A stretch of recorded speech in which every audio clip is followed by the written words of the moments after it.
So good day everyone. So here we have another new lesson for today. So we have academic versus literary writing. So in literature, we have two kinds of writing. So I already said we have academic and we have literary. So we will be finding out what's the difference between the two. So first of all is we have academic. So from the word itself, academic. So it means more or less in your studies.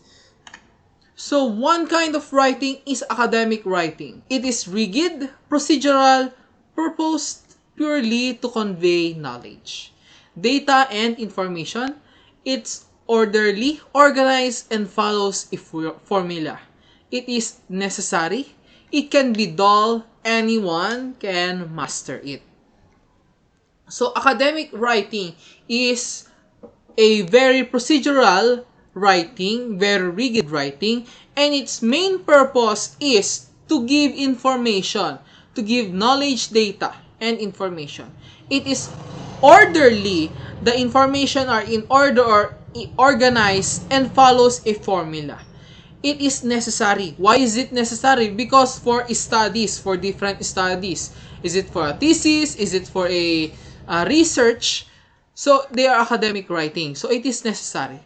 And since it is more focused or its purpose it is to give information, to gather and organize information, then it is very boring or very dull. There are many data, there are many what are the results, what are the conclusions, what were the things needed, and so on and so forth. Many kind of information.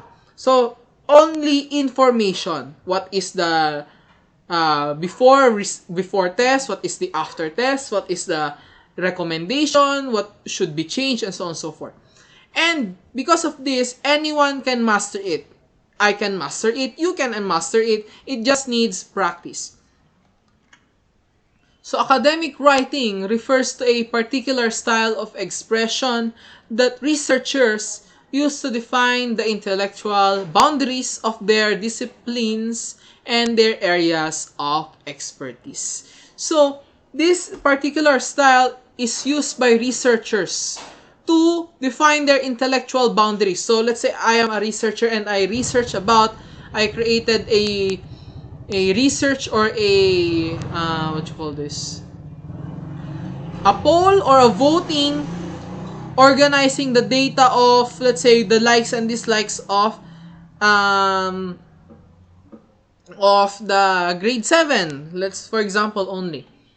So that is my area of expertise, knowing the likes and dislikes of that specific year level. So the characteristics of a academic writing, so it is formal tone. Of course, this is to give information for other researchers. Use of the third person. There is no I. It is always bird's eye view or the third person rather than the first person perspective. A clear focus on the research problem, under investigation, and the precise word choice. So, there is always a clear focus on what is the topic all about. So, for example, my poll on the likes and dislikes. So, my research or my academic writing is really focused on the likes and dislikes of that year level. So, for example, I had a test. Before the test, what are their likes and dislikes? After the test, what are their likes and dislikes? So, still focusing on their likes and dislikes. Focuses on the research problem. And precise word choice, meaning we do not beat around the bush. If the results are bad, I'm really going to say, oh, okay, the results are bad. I'm not going to say any other things. I'm going to go straight to the point and say that the results are bad. And it is formal. So we use formal language. Like specialist languages adopted in other professions such as law or medicine, academic writing is designed to convey agreed meaning about complex ideas or concepts for a group of scholarly experts. So more or less, academic writing is for only scholarly experts because we write an academic writing in order to share our ideas to share our ideas to others so that they may have new ideas and help us as well. Next, so what are the characteristics of an academic writing? So it has clarity, easily understood by intended audience. So let's say I created this poll of the likes and dislikes, and I did this so that the parents of the grade 7 will know them. So if when I write this report, this academic writing, it should be in a way that the parents of the grade 7 should easily understand what are the results. So conciseness, sorry. Clear without excess verbiage, meaning again, straight to the point. No beating around the bush, walang paligoy-ligoy. Specific audience. So this paper or this academic writing focuses in only a few targets only. Is it for parents only? Is it for teachers only? Is it for principals only?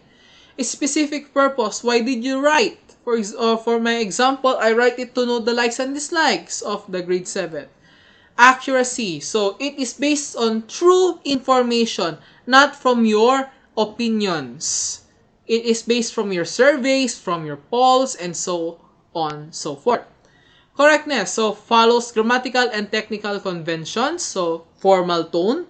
Comprehensiveness contains all necessary information. So what are the gathered information and the organized information?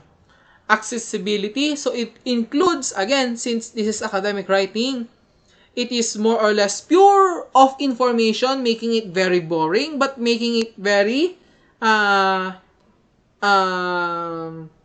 enlightening for those who want to understand about the topic. So it includes different kinds of tables, table of contents, headings, subheadings, and indexes. So in academic writing, you need to remember that you need to brainstorm with yourself or with your partner through your insights. So know what is your real purpose. State your argument in the first part of your essay. So why do you need to do this? Outline your ideas before you start writing. So yes, make a draft of your ideas. So research your material for support of your stand of argument. So yes, research for get information. Begin with a strong statement or introduction. So in the first paragraph of the essay or of the report that you created, so you must be able to get the attention of the audience so that we would like to read the whole essay and end with a full closure or summary of your presentation. So you must end in a way that you have written the conclusion about the purpose of your paper and also the results of your different information gathering. Next, literary writing. So what do we mean by literary writing? So this other kind of writing, literary writing or creative writing, is inspired, artistic, and entertains with word pictures, concepts, and deep meaning. It is enjoyable to read. It touches us while teaching us. It's an art form. It is not necessary to learn, but a joy to those who do. So, literary writing or creative writing, so from the word itself, creative, so it is very artistic, it is very inspired. Why did you write this poem? Because you have an inspiration. You wrote a sad poem because you are going through a heartbreak. You wrote a love song because at the moment you are feeling loved. And you write this because you might want to entertain others. So how can you entertain? It may use with pictures. You may use the different sensory imagery to create a mental picture of what is your story or what is your poem all about. Or you may write or draw a picture itself. So concepts, And sometimes there are deeper meanings in a creative writing. Sometimes there are moral lessons. So it is an art form. Creative writing. It is artistic. So it is a form of art. Why? Stories are form of arts because it gives us different feelings, different sensations when we read them. It is very enjoyable to read. While reading, it is also teaching us with moral lessons, with experiences, and so on and so forth. And unlike academic writing, which is necessary for everyone who is studying, and everyone can master it. So, creative writing is not necessary. So, you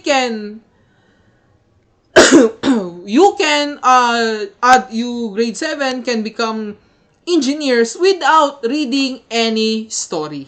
Because you do not need stories in engineering. But still, it is a joy to those who wants to read and learn from stories or poems. So the term literary writing calls to mind works by writers such as Shakespeare, Milton, or Wordsworth. Definite examples of all that the term implies, we instinctively associate the term with characteristics such as artistic merit, creative genius, and the expression of mankind's noblest qualities. So when we use the word literary writing, we always think of the famous authors such as Shakespeare, Milton, and Wordsworth.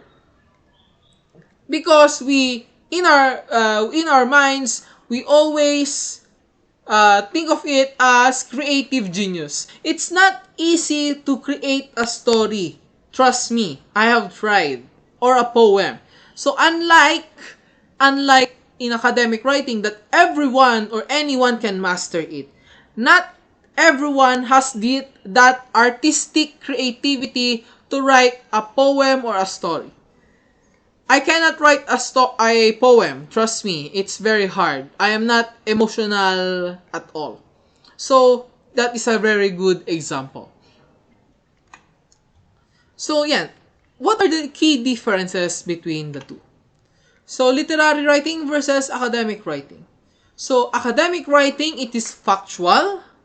It is all true information. Informative, instructional, or persuasive. Clear, precise, and straightforward. Objective, specialized vocabulary.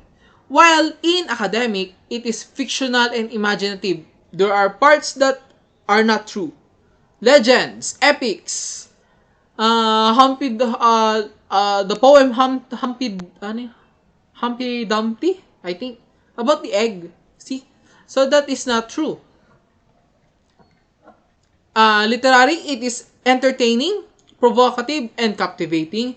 It is artistic, figurative, symbolic, or even vague.